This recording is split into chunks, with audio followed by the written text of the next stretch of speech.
Welcome to my chaotic yet peaceful channel.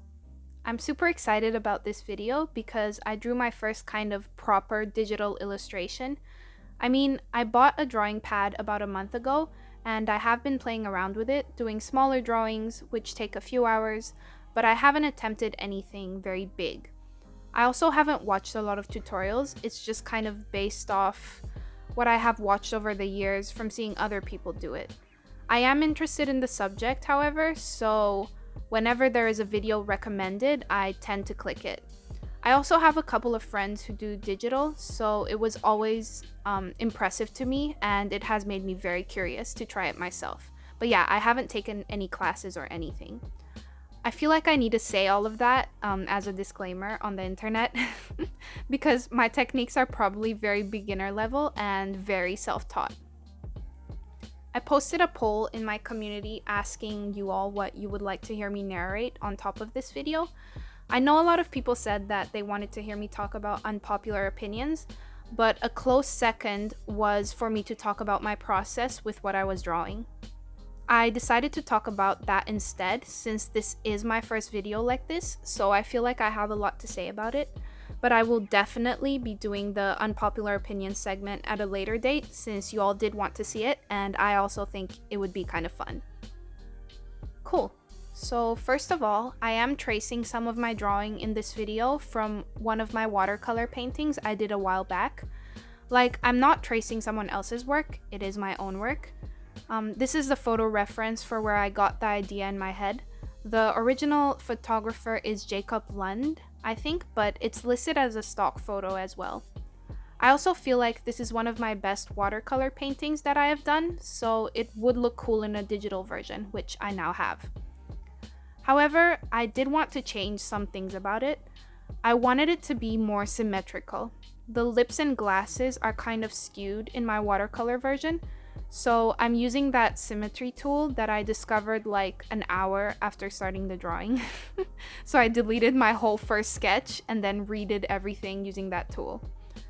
The other change I wanted to make was for the person I was drawing to be more non-binary, and I feel like I achieved that in the end. I guess you'll see that. Since it is Pride Month, and I think as an artist you should always try to look for ways to represent different people in your art and not always stick to drawing the same thing over and over again. But then again, this is also coming from a person who doesn't have a very well thought out style, and I know some artists are really great at a particular thing, so that's why they draw that. The lips were probably the hardest part of this drawing, and I still feel like I need a lot of work on them. However, I really enjoyed being able to fix mistakes so easily. Like, in traditional painting, you don't get that opportunity. So if you make a mistake, you kind of just have to roll with it. But with digital, you can undo as many times as you want, erase as many times as you want. However, it's slightly dangerous for people like me who are minor perfectionists with their work, because you end up spending most of your time redrawing tiny little lines and things that don't matter that much anyway, and they probably looked fine the first time you drew them. Also, I don't have the full footage of me drawing the florals and putting the rainbow and the sky in the sunglasses because that footage got corrupted, so we can all pretend that it didn't happen. A cool thing that I was able to do with watercolors is use some shimmery pearl paints on the details at the top of the sunglasses, and I tried to imitate that glittery look by adding lots of tiny dots in 3 different colors, going from darker blue to pure white. I think that did the trick in the end. I was quite happy with it. Like, I tried to use different automatic generated brushes, but nothing was giving me that effect quite like the little dots. So that was fun to figure out.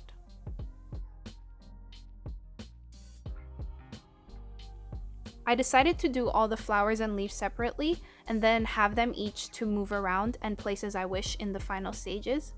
However, I feel like the next time I do a drawing, I would just draw them in directly.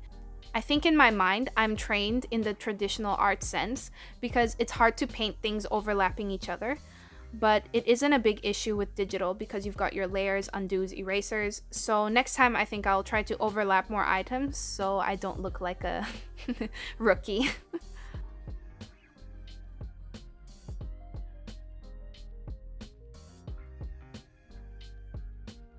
Okay, let's talk about the bane of my existence, blending. If she can't do it traditionally, maybe she can do it digitally.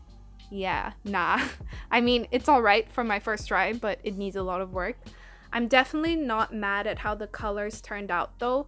Super bright, vibrant, illustrative. I mean, that's my general style, right? So I don't do photorealism. In case you're here for that, surprise. Sorry to burst your bubble.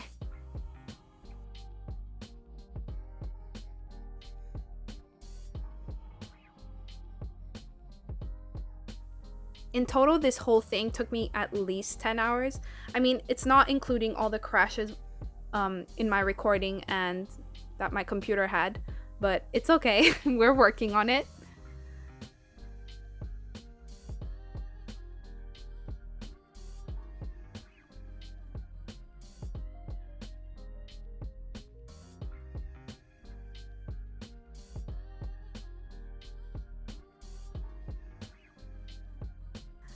So now I basically tried to layer my florals, but it was so hard to transform each one and get the layers on top of each other as I wanted them to be. So your girl did the only thing she knows how to do, and that's use PowerPoint. PowerPoint is king. Fight me, at me in the comments if you don't believe this. I know sometimes the resolution decreases with PowerPoint, but if you save everything in 300 dpi, you should be safe. Anyway, I'm not using this drawing for anything except for myself, so I made the call to use PowerPoint to rearrange all the flower crown just as I wanted it. Once that was done, I grouped and imported it back into Clip Studio. I decided to do a neater neckline to make it look like a sticker. I mean, the bold black outlines give it that effect already. I hope someday I can learn to do stuff without outlining everything. But yeah, outlining just makes things easier for me personally. The final piece is the main face, plus the crown, plus some extra little, what should I call it, colorful pollen flying around the florals in the background. It looks great with a white background, but I also tried a couple other colors, and I do enjoy the darker magenta background as well. The blue one matches with the glasses, and that kind of green mustardy yellow is interesting as well. If I was ever to use this for a card or a sticker or something, I think some text right under that neckline would look dope as well. You know the drill. If you enjoyed this video and you want to see more videos like this one, give it a like and subscribe. I will be posting this on my Instagram at @theartsloader, so if you would like to see it and the watercolor version, go have a quick sus there. It's linked in the description. Have a great day or night, and I'll see you next time. You know.